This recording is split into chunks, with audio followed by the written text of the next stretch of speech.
Monsieur Chatouille qu'on retrouve aujourd'hui. Ce matin-là, le soleil brillait.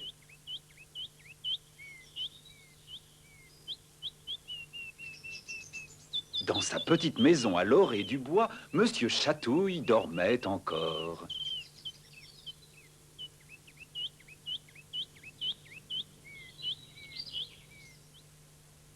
Monsieur Chatouille était petit, dodu, et il avait des bras qui s'allongeaient, qui s'étiraient, qui s'étendaient.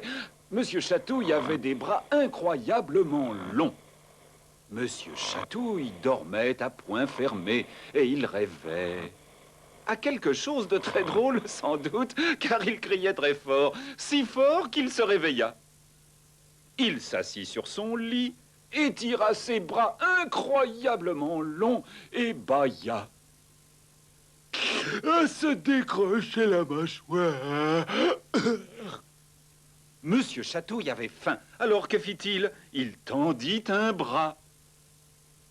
Et ce bras ouvrit la porte de la chambre, s'étira jusqu'au bas de l'escalier, ouvrit la porte de la cuisine, puis celle du placard, souleva le couvercle de la boîte à gâteaux, prit un gâteau, le rapporta dans la chambre et enfin dans le lit de Monsieur Chatouille.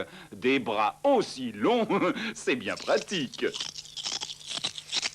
Monsieur Chatouille grignota son gâteau, puis regarda par la fenêtre. « Beau temps pour les chatouilles !» se dit-il. Après avoir fait son lit et pris un bon petit déjeuner, Monsieur Chatouille alla se promener.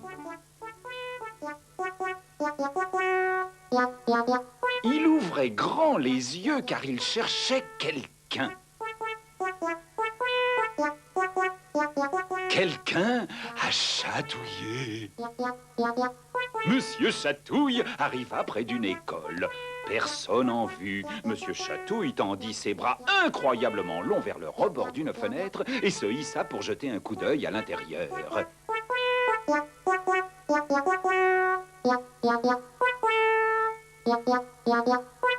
Il découvrit une salle de classe. Dans cette salle de classe, il y avait des élèves assis à leur place et un maître qui écrivait au tableau. Monsieur Chatouille passa une main sous la fenêtre. Son bras incroyablement long se dirigea vers un élève. Et le chatouilla dans le cou. Le garçon se mit à rire. Le maître demanda « Qui est-ce qui se tord de rire ici ?» Monsieur Chatouille attendit une minute, puis son bras incroyablement long se dirigea vers le maître, qui avait repris sa leçon, et lui fit des chatouilles. Le maître sursauta et se retourna pour voir qui était là. Personne. Monsieur Chatouille sourit malicieusement.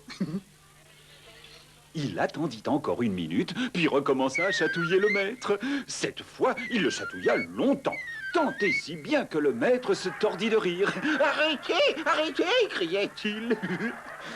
Les élèves éclatèrent de rire à ce drôle de spectacle. Quel chahut! Monsieur Chatouille finit par se dire que la plaisanterie avait assez duré. Après une dernière chatouille d'adieu, il retira son bras et sauta à terre, laissant le pauvre maître face à ses élèves hilars. Comment allait-il leur expliquer ce qui s'était passé? Puis Monsieur Chatouille se rendit en ville. Quelle merveilleuse journée ce fut pour Monsieur Chatouille! À un carrefour, il chatouilla l'agent qui réglait la circulation. Il provoqua un embouteillage effroyable.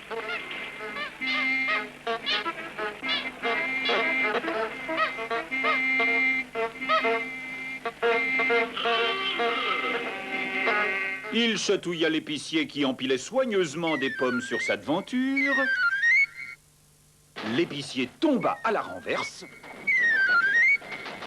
Et les pommes roulèrent dans tous les sens. À la gare, le chef allait donner le signal du départ. Mais à l'instant où il leva le bras, Monsieur Chatouille le chatouilla. Pendant 10 minutes.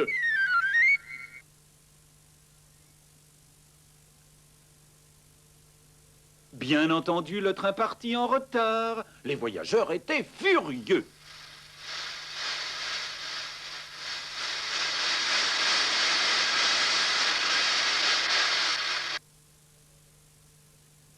Ce jour-là, Monsieur Chatouille n'arrêta pas de faire des chatouilles. Il chatouilla le docteur. Il chatouilla le boucher.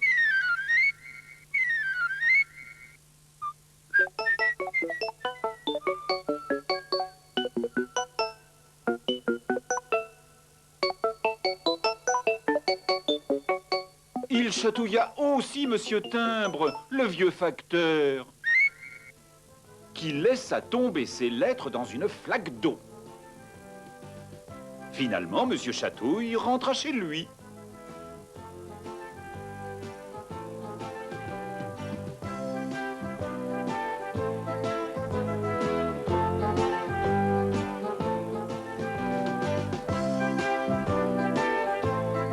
Il s'assit dans son fauteuil, dans sa petite maison, et pensa à tous les gens qu'il avait chatouillés.